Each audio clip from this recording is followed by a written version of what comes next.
வணக்கம் நண்பர்களே, முக்கிய செய்திகளை இந்த பதிவில் பார்க்க போகிறோம். முதல் செய்தி என்ன பார்க்க போகிறோன்னா, நேற்று நாகர்கோவிலில் பிரதமர் மோடியுடைய ரோட் ஷோ நடந்துச்சுல, அண்ணாமலை அவர்களும் பிரதமருடைய வாகனத்தில் இருந்தார். இதெல்லாம் பெரிய விஷயமா அப்படின்னு சில பேர் கமெண்ட் பண்ணுறாங்க. பொன் ராதாகிருஷ்ணனும் இருந்தார், நயினார் இருந்தார், இபிஎஸ் இருந்தார். அண்ணாமலை இருக்கிறது பெரிய விஷயம் இல்லையே அப்படின்னு சில பேர் கமெண்ட் பண்ணுறாங்க. எடப்பாடி பழனிசாமி அவர்கள் என்டிஏவுடைய முக்கிய கட்சியுடைய தலைவர். இந்த சட்டமன்ற தேர்தலில் எடப்பாடி தொகுதியில் போட்டிடுறாரு. இது இபிஎஸ். இந்த பக்கத்து நயினார் நாகேந்திரன் பார்த்தீங்கன்னா தமிழக பாஜகவுடைய மாநில தலைவர். அது மட்டும் இல்லாமல் சாத்தூர் தொகுதியுடைய பாஜக வேட்பாளர்.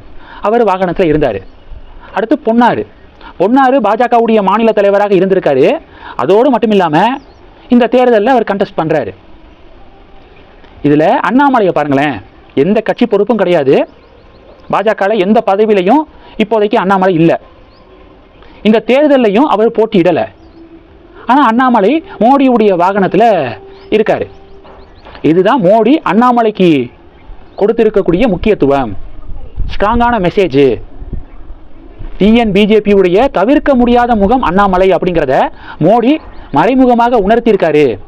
மோடி சொல்லாமல் அண்ணாமலை அந்த வாகனத்தில் அண்ணாமலைக்கு இடம் கிடச்சிருக்குன்னு நினைக்கிறீங்க? மோடியுடைய ஒரு ஸ்ட்ராங்கான மெசேஜை நேற்று நாகர்கோவிலில் கன்வே பண்ணியிருக்காரு. நேற்று நாகர்கோவிலில் பார்த்தீங்கன்னா அண்ணாமலைக்கு ஆதரவான கோஷம், அண்ணாமலைக்காக இசையமைக்கப்பட்ட பாடல், இது மட்டும்தான் ஒளிபரப்பாயிருக்கு. நேற்று நாகர்கோவிலில் நடந்த ரோட் ஷோவில் ரெண்டு பேருக்கு தான் ஸ்ட்ராங்கான ஒரு கோஷம். ஒன்று மோடி, இன்னொன்று அண்ணாமலை. அது சம்மந்தப்பட்ட வீடியோக்கெல்லாம் வைரலு. அண்ணாமலையை பிடிக்காதவங்களாம் நேற்றுலேருந்து நாகர்கோவில் ரோட் ஷோவில் அண்ணாமலைக்கு கிடைத்த முக்கியத்துவத்தை பற்றி புலம்பிக்கிட்டே இருக்காங்க, பிடிக்காதவங்களாம். இது ஒன்று. ரெண்டாவது என்ன பார்க்க போகிறோம் அப்படின்னா, மாரிதாஸ் ராசாவுடைய ஆடியோ அப்படின்னு சொல்லிட்டு ஒரு ஆடியோவை வெளியிட்டார்ல, அது ஏஐ ஆடியோ அப்படின்னு சொல்லிட்டு ராசா விளக்கம் கொடுத்தாரு.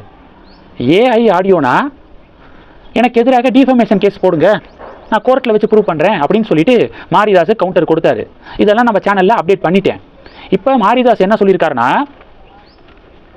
சிபிஐ ஆஃபீஸுக்கு, இடி ஆஃபீஸுக்கு, சென்ட்ரல் விஜிலன்ஸ் ஆஃபீஸு, இந்த அலுவலகங்களுக்கெல்லாம் ஒரு கடிதம் அனுப்பப்பட்டிருக்கு.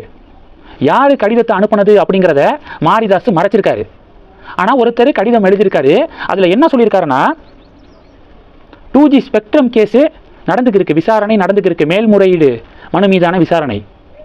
இந்த கேஸில் கூடுதல் ஆதாரமாக ராசாவுடைய இந்த ஆடியோவை சேர்த்து விசாரிக்கணும், இந்த ஆடியோவை கூடுதல் ஆதாரமாக சிபிஐ இன்க்ளூட் பண்ணணும் அப்படின்னு சிபிஐக்கு கடிதம் எழுதப்பட்டிருக்கு.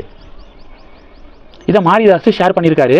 இது ஒரு பெரிய பரபரப்பை ஏற்படுத்தியிருக்கு தமிழ்நாடு பாலிடிக்ஸில், இந்த ஆடியோ விவகாரம். இது ரெண்டு. மூணாவது என்ன பார்க்க போகிறோம் அப்படின்னா, திமுகவுடைய கூட்டணி கட்சிகள்லாம் இந்த டீலிமிட்டேஷன் சம்மந்தப்பட்ட சட்ட திருத்த மசோதா இருக்குல்ல, இதை ஒரே வரியில் என்ன சொல்கிறாங்கன்னா, தென் மாநிலங்களுக்கு இழைக்கப்படக்கூடிய அநீதி, தென் மாநிலங்கள் வஞ்சிக்கப்படுது, வடக்கு வாழ்கிறது தெற்கு தேய்கிறது அப்படின்னு இது மாதிரி டயலாக் பேசுகிறாங்க.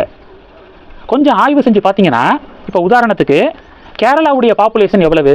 3.5 கோடி. கேரளாவுடைய பாப்புலேஷன் கிட்டத்தட்ட 3.5 கோடி. எவ்வளவு லோக்சபா தொகுதிகள் கேரளாவில் இருக்குது? 20 தொகுதிகள் இருக்குது. அதே 3.5 கோடி அப்ராக்சிமேட்டாக பாப்புலேஷன் வைத்திருக்கக்கூடிய அஸ்ஸாமு 14 சீட்டு. ஆனால் கேரளாவுக்கு எவ்வளோ சீட்டு? 20 சீட்டு. ஹரியானாவை எடுத்துக்கோங்க, ஹரியானாவிலையும் கிட்டத்தட்ட 3.5 கோடி பாப்புலேஷன். ஹரியானாவில் எவ்வளவு லோக்சபா தொகுதிகள் இருக்குது? டோட்டலாக 10 தொகுதி. அப்போது 3.5 கோடி பாப்புலேஷன் இருக்கக்கூடிய கேரளா 20 தொகுதி, அதே 3.5 கோடி பாப்புலேஷன் வச்சுருக்கக்கூடிய அஸ்ஸாமு, ஹரியானா 14, 10 தொகுதி. தமிழ்நாடு எடுத்துக்கோங்க, கிட்டத்தட்ட 8 கோடி பாப்புலேஷனா.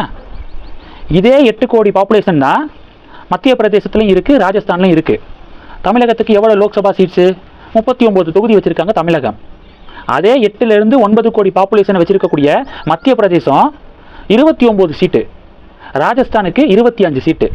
8 கோடி பாப்புலேஷனை வச்சுருக்கக்கூடிய தமிழகத்துக்கு 39 தொகுதி, 23 கோடி பாப்புலேஷனை வச்சுருக்கக்கூடிய உத்தரப்பிரதேசத்துக்கு 80 தொகுதி.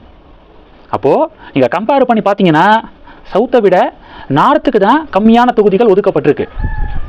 இதுதான் உண்மை. அப்போது இந்த சீட்ஸ் அலாகேஷனில் முறையற்ற தன்மை இருக்குது நாடு முழுவதும். அது எல்லாத்தையும் சார்ட் அவுட் பண்ணணும். இது மாதிரி ஒரு பில்லை கொண்டு வந்து ஒரு முறையான டிபேட் நடத்தி அப்படி தான் எந்த ஒரு மசோதாவும் நிறைவேற்றப்படும்.